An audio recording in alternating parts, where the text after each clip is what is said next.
پاکستان اور دنیا بھر میں لاکھوں دیکھنے اور سننے والوں کو ارشد شریف کا سلام۔ ناظرین، آج کی جو بڑی خبر ہے وہ پنجاب کی information adviser doctor Firdous Ashiq Awan نے دی کہ رنگ روڈ راولپنڈی پروجیکٹ میں اربوں روپے کا گھپلا ہوا اور حکومت نے ان کے خلاف انکوائری کی اور اب کیس نیب بھیجا جا رہا ہے۔ اس میں کیا تفصیلات ہیں وہ ڈاکٹر فردوس عاشق اعوان صاحبہ نے بتائیں، وہ پروگرام میں آگے چل کے آپ سے شیئر کریں گے۔ لیکن اس میں جو بڑا پوائنٹ ہے کہ اس فیصلے سے وزیر اعظم عمران خان صاحب نے شہباز شریف اور چودھری پرویز الہی صاحب کی ایک مت جو تھی ایز گڈ ایڈمنسٹریٹرز، وہ کافی حد تک توڑی اور بیوروکریسی کو ایک بڑا اسٹرانگ میسج دیا گیا ہے کہ جو قانون کے خلاف کام کریں گے تو یہ حکومت عمران خان صاحب بطور وزیر اعظم ان کے خلاف ایکشن بھی لیں گے۔ یہ پہلا بڑا ایکشن ہے بیوروکریسی کے خلاف۔ اس کی کیا تفصیلات ہیں یہ پروگرام میں آگے چل کے آپ سے شیئر کریں گے۔ ساتھ ساتھ آج ٹیلی فونک جو رابطہ ہے وزیر اعظم کا عوام کے ساتھ، اس میں انہوں نے کافی سارے باتیں کی، احتساب کے حوالے سے کافی ساری باتیں کی، شوگر بیرنز کے حوالے سے ان شوگر ڈیڈیز کا ذکر کیا جو کہ پاکستانی سیاست کے شوگر ڈیڈیز ہیں اور چینی کے کاروبار سے جنہوں نے اربوں روپے کمائے، اور صرف ایک سال میں جب شوگر انکوائری ہوئی، شوگر انکوائری کمیشن بنا ہے، FIA-SCCP کی تحقیقات میں جو چیزیں سامنے آئیں اس کا بھی وزیر اعظم نے تفصیل سے ذکر کیا کہ 1 روپیہ قیمت بڑھاتے ہیں چینی کی اور عوام کی جیب سے 5 ارب نکالتے ہیں، اور صرف پچھلے سال انہوں نے 100 ارب سے زیادہ کے منافع کمائے۔ پھر انہوں نے تفصیلات بھی شیئر کی کہ ٹیکس کتنا دیتے ہیں اور سبسڈی میں کتنا پیسہ لے جاتے ہیں، وہ کیا تفصیلات ہیں اس حوالے سے بھی آپ سے بات کریں گے۔ ساتھ ساتھ حدیبیہ پیپر مل کے کیس کھولنے کے حوالے سے ایک ڈیبیٹ چل رہی ہے، لیگل ڈیبیٹ چل رہی ہے کہ کیا یہ کیس کھولا جا سکتا ہے، دوبارہ نہیں کھولا جا سکتا۔ $1 ارب سے زائد کی مبینہ منی لانڈرنگ کے حوالے سے جس کیس کو ٹیکنیکل بنیادوں پہ بند کیا گیا، اس پہ کیا معاملات ہیں، اس حوالے سے ہی پروگرام میں بات کریں گے۔ اور اسی موضوع پہ پہلے بات کرنے کے لیے ہمارے ساتھ موجود ہیں سینیٹر بیرسٹر علی ظفر صاحب۔ سینیٹر بیرسٹر علی ظفر صاحب، بہت شکریہ پروگرام میں شرکت کرنے کا۔ میں آپ سے ہی پہلا سوال جاننا چاہتا ہوں کہ نون لیگ اس پہ کافی کہہ رہی ہے کہ جناب آپ نے یہ وکٹمائزیشن کی طرف جا رہے ہیں، اور مریم اورنگزیب صاحبہ نے تو آج باقاعدہ اس حوالے سے جو کہا آپ خود ہی سنیے گا۔ حدیبیہ کا شوشہ چھوڑنے کے بعد ان کے ساتھ جو ہوگا، کیونکہ جو حقائق مشرف سامنے نہیں لا سکا، جو الزامات ڈکٹیٹر نہیں لا سکا، جو الزامات اور حقائق اور ثبوت نیب 20 سال لگی رہی، 2018 میں آخری دفعہ کوش ہوا اور مسترد کی گئی نیب کی اپیل، وہ یہ حقائق لائیں گے۔ حقائق اب آئیں گے، عوام کے سامنے آئیں گے، آٹا، چینی، بجلی، گیس، دوائی، LNG چوری کے۔ جی سینیٹر علی ظفر صاحب، آپ نے سنا یہ تو آپ بطور سابق وزیر قانون اور انصاف، بطور active member of the bar, senior council of supreme court of Pakistan, آپ کل کی میٹنگ میں بھی موجود تھے۔ کتنا اسٹرانگ کیس ہے اور کیا آرگومنٹس ہیں جس کی وجہ سے یہ کیس حکومت نے دوبارہ کھولنے کا فیصلہ کیا ہے؟ جی ارشد شریف صاحب، جو حدیبیہ کا کیس ہے اس کو ہم اپنی قانونی جورسپروڈنس میں کہتے ہیں انسالوڈ کیس، یعنی کہ وہ کیس جس کی انویسٹیگیشن روک دی گئی ہو اور جس کا ٹرائل نہ ہوا ہو تو عدالتی فیصلہ اس پہ نہ آیا ہو کہ کیا جرم ثابت ہوتا ہے کہ نہیں۔ تو یہ انسالوڈ کیسز جو ہیں، قانون اس کے بارے میں یہ کہتا ہے کہ انویسٹیگیشن اگر کسی وجہ سے ختم ہو جائے تو دوبارہ انویسٹیگیشن کرنے میں کوئی ممانعت نہیں ہوتی۔ آپ 2 بار بھی کر سکتے ہیں، 4 بار بھی کر سکتے ہیں۔ اگر آپ کو کسی وقت بھی نئے شواہد مل جائیں، نیا ایویڈنس مل جائیں، تو آپ جو انویسٹیگیشن ہے، جو پینڈنگ ہے، جس کی ٹرائل نہیں ہوئی، اس کو آپ دوبارہ سے کھول سکتے ہیں۔ یہ ہے قانون۔ تو جب حکومت نے یہ فیصلہ کیا کہ حدیبیہ کا کیس دوبارہ انویسٹیگیٹ کیا جائے گا، اس کی تحقیقات کی جائیں گی کہ کیا اس میں کوئی ایسا ایویڈنس ملتا ہے جس کے تحت ٹرائل کر سکیں جو بھی اس میں ملوث ہیں، تو اس وقت جو مین objection آئی PMLN کی طرف سے، اس کا میں ذکر کرتا جاؤں کہ بڑا ضروری ہے اس کو objection کو بھی سمجھنا۔ وہ objection یہ آئی کہ ہائی کورٹ نے آلریڈی، نیب نے جب ریفرنس فائل کی تھی اس معاملے میں، حدیبیہ کے معاملے میں، تو ہائی کورٹ نے اس ریفرنس کو کالعدم قرار دے دیا تھا، اور سپریم کورٹ میں جو اپیل کی تھی نیب نے وہ بھی ختم کر دی گئی تھی۔ تو اس کی وجہ سے کہا جاتا ہے کہ اب یہ انویسٹیگیشن نہیں شروع ہو سکتی۔ میرا اس پہ جواب بڑا سمپل ہے، اور وہ یہ ہے کہ جس طرح ایک پرنسپل ہے کہ تحقیقات آپ روک نہیں سکتے، اگر آپ کو نئے شواہد مل جائیں، اگر آپ کو نیا ایویڈنس مل جائے، تو جرم ہوا بے شک اس وقت ٹرائل میں نہ گیا ہو، اس کی انویسٹیگیشن بے شک کالعدم قرار دے دی گئی ہو، آپ اس کو ری انویسٹیگیٹ کر سکتے ہیں۔ بالکل ٹھیک۔ آپ کا الٹیمیٹلی یہ جو سپریم کورٹ اور ہائی کورٹ کا فیصلہ ہے اس کی تشریح کرنے کی ضرورت ہے، اس کو پڑھنے کی ضرورت ہے، اس کو دیکھنے کی ضرورت ہے کہ کیا اس میں ممانعت ہے ری انویسٹیگیشن کی، اگر نیا ایویڈنس ملے یا نہیں ہے۔ میری نظر میں ایسی کوئی ممانعت نہیں ہے، لیکن اگر کسی کو اس پہ شک ہے تو وہ جا کے چیلنج کر سکتا ہے اس انویسٹیگیشن کو۔ پہلے انویسٹیگیشن ہونے تو دیں، اس میں دیکھیں تو صحیح کہ کیا نکلتا ہے، کیا شواہد نکلتے ہیں، کیا ایویڈنس آتا ہے سامنے جو کہ پہلے نہیں تھا موجود۔ بالکل ٹھیک ہے سینیٹر علی ظفر صاحب، اس کیس میں پہلے تو صرف ایک بیان سامنے آتا تھا اسحاق ڈار صاحب کا 164 کا، جس سے بعد میں وہ مکر بھی گئے، لیکن اب تو اطلاعات یہ ہیں کہ چیدرن جرسی کے دستاویزات، جو بینکنگ ٹریل ہے اس میں حوالے سے، وہ تمام بھی سارا کا سارا تحقیقاتی اداروں کے پاس موجود ہے کہ کس بینک سے کون سے پیسے آئے، کس اکاؤنٹ میں گئے، اور وہ تمام دستاویزات جو بینکنگ منی ٹریل جس کو کہتے ہیں وہ بھی موجود ہے، جو کہ پہلے شاید اس کیس کا حصہ اس طرح سے نہیں بنایا گیا۔ تو یہ نئے شواہد جو آئے ہیں، یہ کل کی ملاقات پہ کچھ ڈسکس ہوئے؟ جی، اس پہ ڈیٹیل تو کام ابھی انویسٹیگیٹنگ ٹیم ہی کرے گی، جس ادارے نے بھی انویسٹیگیشن کرنی ہے۔ اس میں پاسبلٹی نیب کی بھی ہے کہ دوبارہ انویسٹیگیٹ کر لیں، لیکن اگر نیب کو کوئی ممانعت ہے اس ججمنٹ کی وجہ سے تو ایف آئی اے بھی اس کو انویسٹیگیٹ کر سکتی ہے، اور یہ ساری منی ٹریل اور یہ سارے جو مسائل ہیں یہ سامنے ایویڈنس میں جب آئیں گے سامنے، تو اس میں ہو سکتا ہے کہ منی لانڈرنگ کے علاوہ اور بھی جرم سامنے آئے، اور اگر وہ جرم سامنے آئے تو پھر اس کی ٹرائل از سر نو ہو سکتی ہے، اس کا پھر پرانے کیسوں سے کوئی تعلق نہیں ہوگا۔ تو یہ بڑا ایک اہم مرحلہ ہے، اور یہ میں اس کو کہتا ہوں یہ مدر آف آل کیسز ہے۔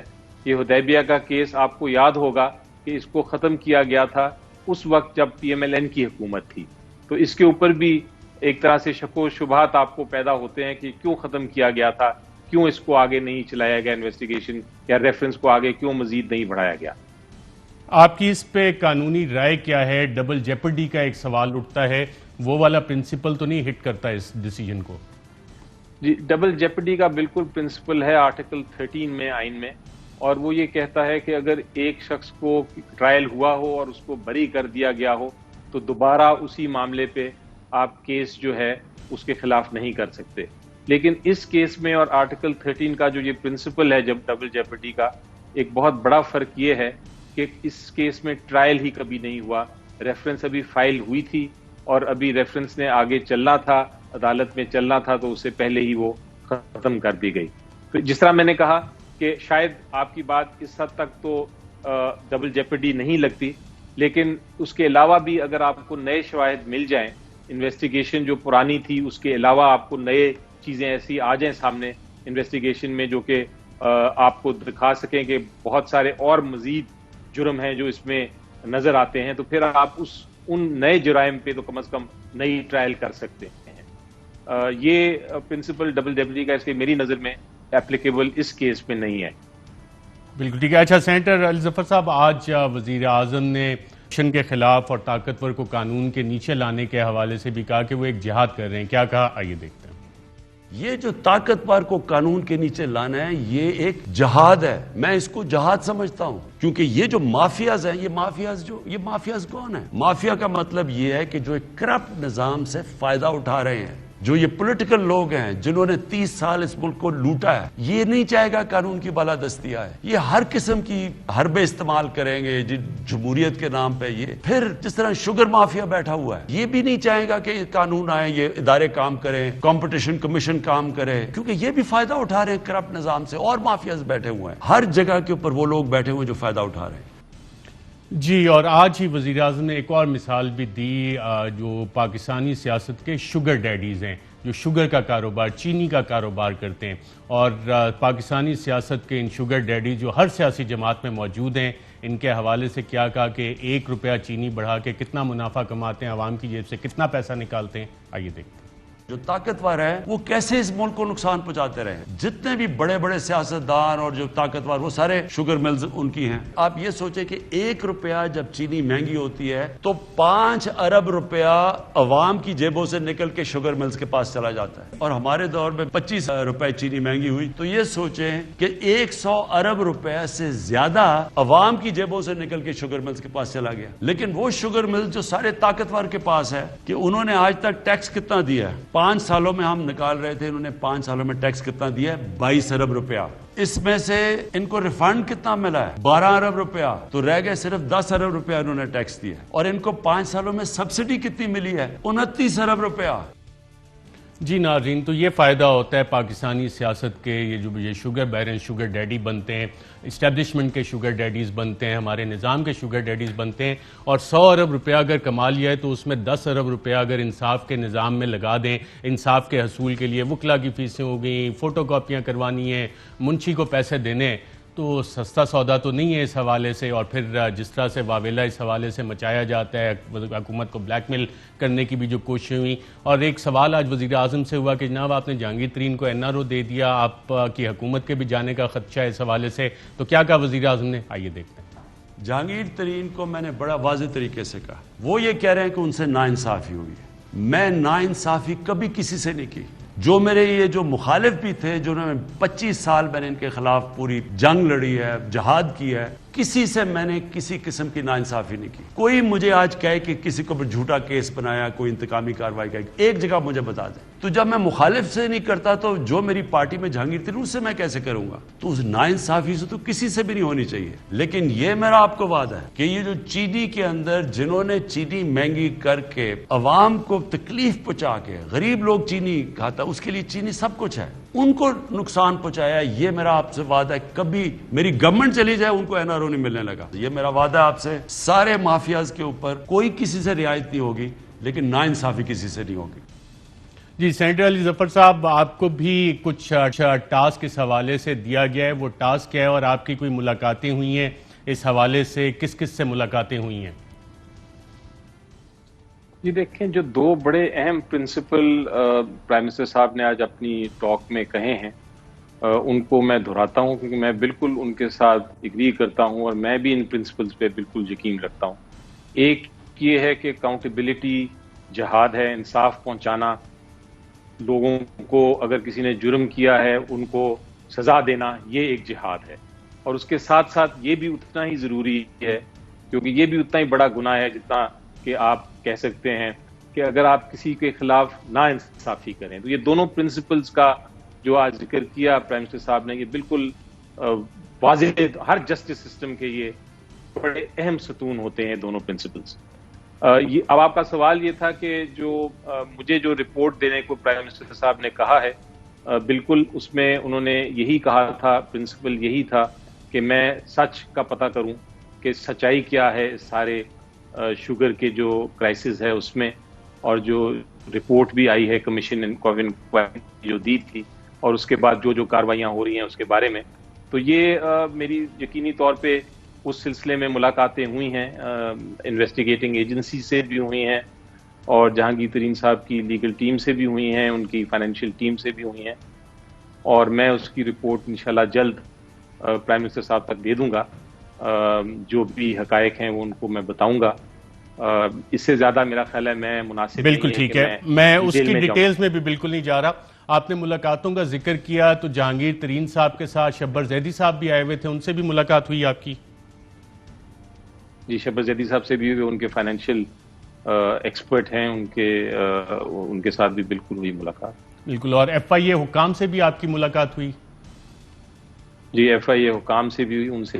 رائٹ. تو سر, اس پہ کوئی لیگل مینڈیٹ آپ کے پاس ہے اس حوالے سے کہ آپ اگر FIA حکام, جو کہ ایک انڈیپینڈنٹ ادارہ ہے, تحقیقات کرنے کے لیے بنا ہوا ہے, اس کا مینڈیٹ ہے باقاعدہ طور پہ, اور آپ جب ان سے ملاقات کر رہے ہیں تو اس پہ آپ انڈیو انفلوئنس یا کنٹرول تو نہیں ایگزرٹ کرنے کی کوشش کر رہے, تو وہ کوئی نوٹیفیکیشن ہوا اس انکوائری کمیٹی کا, اس کا لیگل ویلیو کیا ہوگی اس کی؟ اور میں یہ سوال آپ سے اس لیے کر رہا ہوں کہ ماشاءاللہ آپ کے والد صاحب ایس ایم ظفر صاحب، ان کا ایک بڑا نام ہے اور ان کی میں نے چند کتابیں بھی پڑھی. وہ ہمیشہ قانون کے مطابق کام کرنے پہ بلیو کرتے تھے. پاور پالیٹکس انہوں نے ایک دہائیوں سے دیکھا. ایوب خان سے جو مسئلہ چلا آ رہا ہے چینی کا، وزیر اعظم نے اسے حل کرنے کی کوشش کی. تو آپ کو لیگل مینڈیٹ کوئی نوٹیفیکیشن دیا گیا اس حوالے سے؟ جی اشیش صاحب، ایک بات تو بڑی واضح ہے کہ جو میری رپورٹ ہے یہ صرف پرائم منسٹر صاحب کی اپنی انفارمیشن کے لیے ہے. اس کی قانونی حیثیت کوئی نہیں ہوگی. نہ یہ ججمنٹ ہے، نہ یہ کوئی اوورسی کر رہا ہوں میں کسی ادارے کو، نہ اس میں کوئی اس کی لیگل بیکنگ ہے کہ میں اس کو انفورس کر سکوں. یہ صرف ایک پرائم منسٹر صاحب کی اپنی انفارمیشن کے لیے میں رپورٹ دوں گا اور یہ میرا خیال ہے کبھی پبلش بھی نہیں ہوگی. اس میں کوئی، جس طرح میں نے کہا، آپ نے بالکل درست فرمایا، اس کی کوئی حیثیت ہو بھی نہیں سکتی. اگر نوٹیفیکیشن کوئی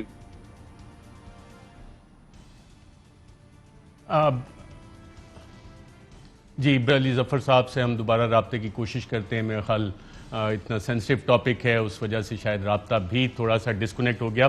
اس ہم کوشش کرتے ہیں دوبارہ اس حوالے سے. ناظرین، لاہور، علی ظفر صاحب آپ کو آواز آ رہی ہے ہماری؟ جی بالکل آ رہی ہے. جی رائٹ.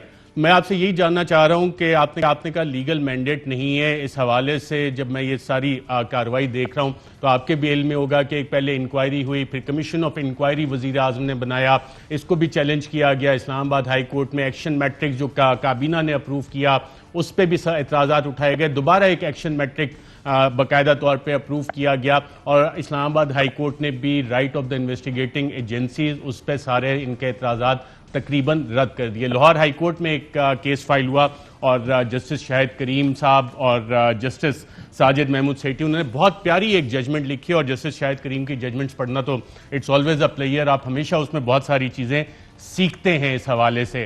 تو آپ سمجھتے ہیں کہ یہ بھی ایک اٹیمپٹ تھا کہ جناب سٹون وال کیا جائے؟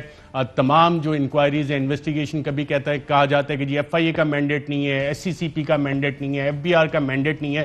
تو اختیار آخر کس کا ہے؟ جو ایگزیکٹو اتھارٹیز کے فنکشنز اس ججمنٹ میں لاہور ہائی کورٹ کے جسٹس سیٹھی صاحب اور جسٹس شاہد کریم صاحب نے بتائے ہیں، آپ ان سے ایگری کرتے ہیں؟ جسٹس شاہد کریم صاحب بہت جورسٹ ہیں اور ان کی ہمیشہ بڑی انٹلیکچولی اسٹیمولیٹنگ ججمنٹس ہوتی ہیں جو انہوں نے دی ہیں. اور یہ ججمنٹ میں بھی انہوں نے بڑا جو ایف آئی اے کی جورسڈکشن ہے اور جو انکوائری کی سٹیج پہ عدالت کی انٹرفیئرنس ہو سکتی ہے اس کے بارے میں باتیں کی ہیں. وہ بالکل ججمنٹ درست ہے، اس میں کوئی شک نہیں ہے. انہوں نے اس کا جو، اگر میں آپ اس کا مفہوم بتاؤں آپ کو اس ججمنٹ کا، اس میں یہ لکھا انہوں نے کہ، اور اس میں یہ کہا ججمنٹ میں کہ جب انکوائری کر رہی ہوتی ہے کوئی بھی انویسٹیگیٹنگ ایجنسی تو عدالت کا کام نہیں ہے کہ اس میں انٹرفیئر کرے. ان کی اگر جورسڈکشن ہے تو وہ انکوائری کر سکتے ہیں اور انکوائری کے بعد جب وہ ایف آئی آر کریں گے اس کے بعد دیکھا جائے گا کہ کیا اس میں فالٹس ہیں یا غلطیاں ہیں، یا اس میں ٹرائل کے ذریعے فیصلہ ہوگا کہ اس کے حقائق ثابت ہوتے ہیں یا نہیں قانون کے مطابق. تو یہ بڑی اچھی کرمنل جورسپروڈنس ہے اور یہ اس ججمنٹ کے ساتھ تو کوئی اختلاف کر بھی نہیں سکتا، نہ اس کو جہاں تک مجھے علم ہے کوئی چیلنج ہوا ہے اس ججمنٹ کو. بالکل ٹھیک ہے. سینیٹر علی ظفر صاحب، وزیر اعظم سے جب جے کے ٹی گروپ ملا تو انہوں نے وزیر اعظم کے مشیر شہزاد اکبر صاحب اور principal secretary to the prime minister ان کی شکایت لگائی، ایف آئی اے افسران کی شکایت لگائی. اس ججمنٹ میں بھی ذکر ہے کہ یہ صرف ان کے خیالات ہیں اور ایویڈنس کوئی نہیں ہے. تو جب آپ سے بھی یہ لوگ ملیں تو انہوں نے شہزاد اکبر صاحب، اعظم خان صاحب یا ایف آئی اے افسران کے حوالے سے اپنے خدشات یا شکایتیں لگائیں آپ کو؟ نہیں جی، مجھے بالکل اس پہ بات نہیں ہوئی کیونکہ میرا کوئی مینڈیٹ ہی نہیں ہے اس اینگل کو دیکھنا. میں نے تو یہ دیکھنا ہے کہ حقائق کیا ہیں، فیکٹس کیا ہیں، ڈاکیومنٹس کیا ہیں اور کیا کسی کے خلاف ناانصافی تو نہیں ہو رہی. کیونکہ جس طرح پرائم منسٹر صاحب نے آج بھی ذکر کیا کہ جہاں آپ نے یہ دیکھنا ہے کہ اکاؤنٹیبلٹی ہو اور لوگوں کو سزا ہو ملے جس نے جرم کیا ہے، وہاں یہ بھی دیکھنا ہے کہ کسی کے خلاف ناانصافی تو نہیں ہو رہی. تو میں وہ ڈاکیومنٹس بات کرتے ہیں، حقائق جو ہیں، فیکٹس ہیں، وہ ایک طرح سے آپ کو بتاتے ہیں کہ کیا درست ہے کیا غلط ہے. تو اگر کسی کے خلاف کوئی ایجنڈا ہے کسی کا، یا میلس ہے یا میلیفائڈے ہے، یہ میری جورسڈکشن بھی نہیں اور نہ میں اس میں جاؤں گا. بالکل ٹھیک ہے. آپ سے یہ بھی ڈیمانڈ کی گئی کہ جناب یہ ایف آئی اے کا کیس نہیں بنتا ہے, ایس سی سی پی کا بنتا ہے, تو آپ پلیز پی ایم کو کہیں کہ یہ ایس سی سی پی کو کیس ریفر کروا دیں. اس طرح کی تو کوئی ڈیمانڈ نہیں آئی؟ دیکھیں جی, ڈیٹیلز تو میں نہیں آپ کے سامنے کا مناسب نہیں ہے کہ میں آپ کو صرف اتنا بتا سکتا ہوں کہ یہ جو مینڈیٹ دیا گیا ہے, جس طرح میں نے کہا, یہ کوئی ججمنٹ نہیں ہوگی, یہ صرف فیکچول انکوائری ہوگی پرائم منسٹر صاحب کے لیے صرف. اور یہ چونکہ دونوں سائیڈز نے بالکل اس پہ سر, میں آپ سے تو نہیں کہہ رہا ریویل کرنے کا, میں تو ایک سوال کیا, اگر میرا سوال ہاں یا نہ میں اس کا جواب ہو سکتا ہے کہ نہ ہاں یہ بات ہوئی, نہیں ہوئی بات. نہیں جی, لیگل ٹیم اور ان کی فائنینشیل ٹیم نے تو میرے ساتھ ایسی کوئی بات نہیں کی. انہوں نے جو میرے سوالات تھے اس کے ضرور جواب دیے, میرے سے خود کوئی سوال نہیں کیا گیا. بالکل ٹھیک ہے. اچھا سینیٹر علی ظفر صاحب, ایک یقیناً اپوزیشن بھی یہ سوال کرتی ہے کہ جناب جب حکومتی لوگوں کی باری آتی ہے تو ایک پریفرنشل اسپیشل ٹریٹمنٹ ہوتی ہے. کل کو شہباز شریف صاحب, حمزہ شہباز صاحب, پاکستان پیپلز پارٹی یہ والے یہ ڈیمانڈ کریں گے جناب ہمارے خلاف جو نیب کی ایف آئی اے کی تحقیقات ہو رہی ہیں یہ بائزڈ ہیں, تو اس پہ بھی کسی کو اپوائنٹ کریں, تو ان کا ڈیمانڈ جو ہے اس حوالے سے لیجٹمیٹ ہوگی. اور جتنا انویسٹیگیشن پروسیس ہے سارا, جو کہ ججمنٹس میں بھی ہمارے پاس سپریم کورٹ کی, اور جو آپ نے بھی اس کو کہا کہ بالکل آپ نے وہ بہت اچھی بات ہے as a excellent barrister lawyer supreme court کے کاؤنسل ہونے کے حوالے سے آپ نے وہ بھی پڑھی ہوئی ہے, تو ان کی ڈیمانڈ بھی یہ لیجٹمیٹ ہوگی. تو پھر یہ کہاں چلے گا؟ یہ پریفرنشل ٹریٹمنٹ دی گئی ہے آپ کو اس کا سارے فیکٹ فائنڈنگ کے لیے اپوائنٹ کر کے. آئی تھنک اگر تو یہ ہوتا کہ مجھے کوئی ایسی کوئی مینڈیٹ ہوتا جو میں کوئی کسی ایجنسی کے اوپر بیٹھ کے ان کی سپرویژن کر سکتا ہوں یا ان کے اوپر ججمنٹ دے سکتا ہوں یا میں فیصلہ کر سکتا ہوں کہ کون گناہگار ہے یا کون انوسنٹ ہے, یا کسی مجھے کورٹ کی طاقت دے دی گئی ہوتی, تو پھر تو شاید یہ آپ کی بات بالکل بجا تھی کہ بڑی پریفرنشل ٹریٹمنٹ ہونی تھی. لیکن یہ تو ایک انٹرنل معاملہ ہے جس کے اوپر مجھے تحقیقات کے لیے کہا گیا ہے, اور یہ صرف جیسا میں نے کہا اس رپورٹ کی کوئی قانونی حیثیت یا کوئی وقت نہیں ہوگی, یہ صرف ایک انفارمیشن کے لیے ہے. اگر شہباز شریف یا کوئی اور صاحب چاہتے ہیں کہ ان کے بارے میں بھی پرائم منسٹر صاحب کے سامنے وہ ایک دینا چاہتے ہیں کوئی رپورٹ, تو وہ ان کو پوری اجازت ہے, وہ بالکل دیں. اگر وہ کسی کو کرنا چاہتے ہیں, سبمٹ کرنا چاہتے ہیں جورسڈکشن کو, تو بالکل کر دیں. لیکن ان کو پہلے پارٹی شاید جوائن کرنی پڑے, اور پارٹی کے انٹرنل معاملات میں پھر ہم لے کر سکتے ہیں اس قسم کی بات. لیکن ان کا جو موقف ہے وہ انفارچونیٹلی بالکل مختلف ہے. وہ اپنی عدالتوں میں جب ان کے فیور میں ہو جاتی ہے, کوئی فیور میں ججمنٹ ہو جاتی ہے, تو اس کو وہ کہتے ہیں کہ بالکل درست ہے. جب ان کے اگینسٹ ہو جاتی ہے تو وہ کہتے ہیں کہ یہ عدالتوں نے غلط کیا ہے. تو اس لیے وہ اپنی قانونی جنگ لڑ رہے ہیں. یہ قانونی ایشو نہیں ہے. وہ قانون کا جو جہاں تک تعلق ہے, ایف آئی اے اپنی پروسیڈنگز کر رہی ہے, نیب اپنی پروسیڈنگز ایس سی سی پی اپنی کر رہی ہے, ایف بی آر اپنی. ایک اب آپ کی موجودگی کا فائدہ اٹھاتے ہیں میں تھوڑا سا, آپ نے ڈسکس کیا کہ انٹلیکچولی بڑی اسٹیمولیٹنگ ججمنٹس ہوتی ہیں جیسے شاہد کریم صاحب کی, تو آج یہ ججمنٹ پڑھتے ہیں مجھے بھی ایک خیال آ رہا تھا کہ ملک میں بہت سارے ڈکیتیاں ہوتی ہیں, ڈاکو بھی ہیں. ہر ڈکیت اگر یہ ڈیمانڈ کرنی شروع کر دے کہ جناب بیرسٹر علی ظفر جیسے اچھے اور قابل وکلا کو بنایا جائے کہ وہ فیکٹ فائنڈنگ کریں, تو یہ معاملہ کہاں رکے گا ہمارا کرمنل جسٹس سسٹم کا؟ دیکھیں جی, جہاں تک کرمنل جسٹس سسٹم کا ہمارا تعلق ہے وہ سسٹم تو چلے گا. وہ تو سسٹم جو ہے اس میں امپروومنٹ کی ضرور گنجائش ہے, لیکن اس سسٹم میں آپ انٹرفیئر نہیں کر سکتے. ہر ادارے نے اپنا اپنا کام کرنا ہے. اس کا 3 سٹیجز ہوتی ہیں, بلکہ کئیوں میں 4 سٹیجز ہوتی ہیں: انکوائری, انویسٹیگیشن, پروسیکیوشن اور پھر ٹرائل. اور بالکل ٹھیک ہے. یعنی کہ آپ کی ساری باتوں سے جو سوالات سے آیا ہے کہ جہانگیر ترین صاحب کے لیے یہ خاص رعایت دی گئی ہے کہ ان کی ڈیمانڈ آئی تھی, تو آپ کو فیکٹ فائنڈنگ کے لیے پی ایم نے ایک انٹرنل رپورٹ کرنے کے لیے کہا گیا ہے, باقیوں کے لیے یہ سہولت میسر نہیں ہے. نہیں, ان کو اس کو اس طرح آپ دیکھیے کیونکہ وہ پی ٹی آئی کے ممبرز نہیں ہیں نا سر. جی, جہاں تک ان کے خلاف جو باقی کارروائیاں ہو رہی ہیں وہ تو اپنی جگہ چلتی رہیں گی. یہ تو ایک جس طرح میں نے کہا کہ اس کا ان کے اوپر کوئی اثر نہیں ہے, اس انویسٹیگیشن بھی نہیں ہے, بلکہ یہ جو رپورٹ ہے یہ صرف ایک انٹرنل رپورٹ ہے, ایک پارٹی ریلیٹڈ رپورٹ ہے, تاکہ پتہ چلے کہ کیا کوئی ایسی بات تو نہیں ہے جو کہ کسی کے خلاف انجسٹس ہو رہا ہے, ناانصافی ہو رہی ہے.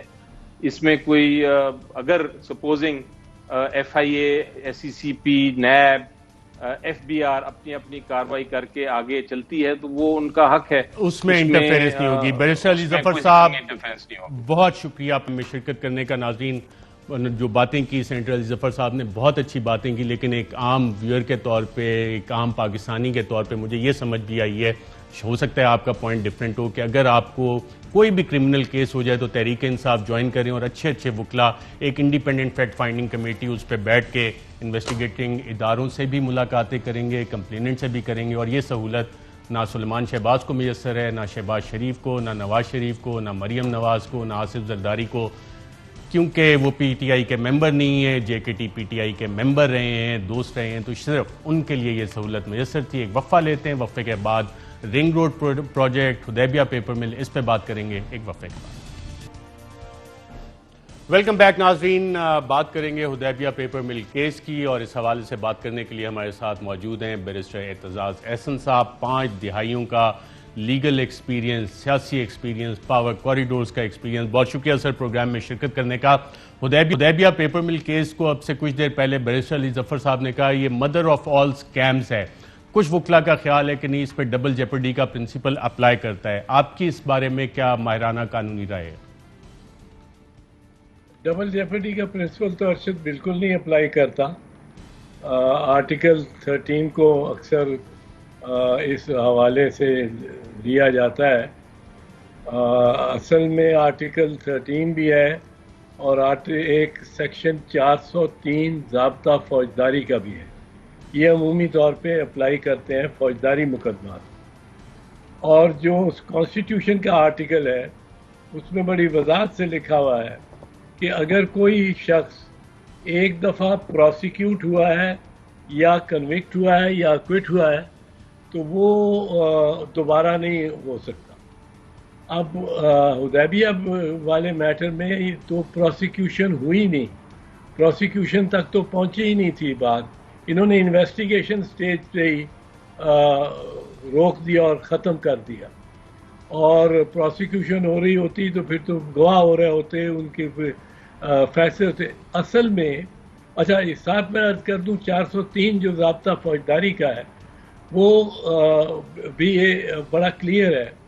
وہ کہتا ہے کہ اگر کوئی ایک شخص یا ملزم ایک کیس میں ایک چارج پہ یا ایک چارج پہ ایک دفعہ اکوٹ ہو چکا ہے یا کنوکٹ ہو چکا ہے تو اس کو دوبارہ ٹرائل اس کا نہیں ہو سکتا. ماں سوائے اپیل میں جانے کے وہ اس کا دوبارہ ٹرائل نہیں ہو سکتا اگر اس کا اکویٹل یا کنوکشن فائنل ہو گئی ہے تھرو دی اپیلٹ پروسیس گزر کے, کہ ہائی کورٹ سے سپریم کورٹ, اور سپریم کورٹ میں ناٹ ایز اے پٹیشن جس طرح حدیبیہ والی تھی کہ پٹیشن پہ فیصلہ ہوا کہ یہ انویسٹیگیشن ہی کوش کر دینی ہے, بلکہ ٹرائل سے نکلی ہوئی اپیل. اگر ٹرائل ہوتا, گواہان کے بیانات ہوتے, خود اس کا اسحاق ڈار کا بیان ہوا ہوتا عدالت میں, عدالت کے روبرو, میجسٹریٹ کے روبرو تو ہوا انڈر 164. وہ بڑی اہم ڈاکومنٹ ہے. وہ اگر پیش نہ ہوں گے یا خدا نہ خواستہ فوت ہو گئے ہو جائے تو ان کا وہ بیان پوری طرح استعمال ہو سکتا ہے. ورنہ وہ بیان اگر جب اسحاق ڈار صاحب عدالت میں پیش ہوتے ہیں تو ان کو کنفرنٹ کیا جا سکتا ہے کہ یہ آپ نے بیان دیا تھا. اگر وہ ڈینائی کرتے ہیں تو ان کے جرا ہو سکتی ہے اور یہ پوچھا جا سکتا ہے کہ کس طرح آپ کہتے ہیں کہ آپ کو. بالکل ٹھیک ہے. سینیٹر اعتزاز احسن صاحب, مجھے یاد پڑتا ہے کہ جب یہ سارا معاملہ دوبارہ سے اٹھا تھا پاناما کا اسکینڈل کے بعد, تو ایک joint session of the parliament تھا. اس سے پہلے 7 سوال آپ نے فریم کیے تھے آپ کی جماعت نے, اور پھر 70 سوالات فریم کیے تھے. اس میں حدیبیہ پیپر مل کے حوالے سے بھی سوالات تھے, اس کے منی ٹریل کے حوالے سے, چیدرن جرسی کے حوالے سے سوالات تھے. اور کیا ان کا کبھی جواب سامنے آیا؟ نہیں, کوئی نہیں. میرے جب تک میں پارلیمنٹ میں رہا ہوں کوئی نہیں آیا اور نہ انہوں نے دینے کی زحمت کی ہے. اصل بات یہ ہے, میں سمجھتا ہوں کاش یہ جو تھی نا انکوائری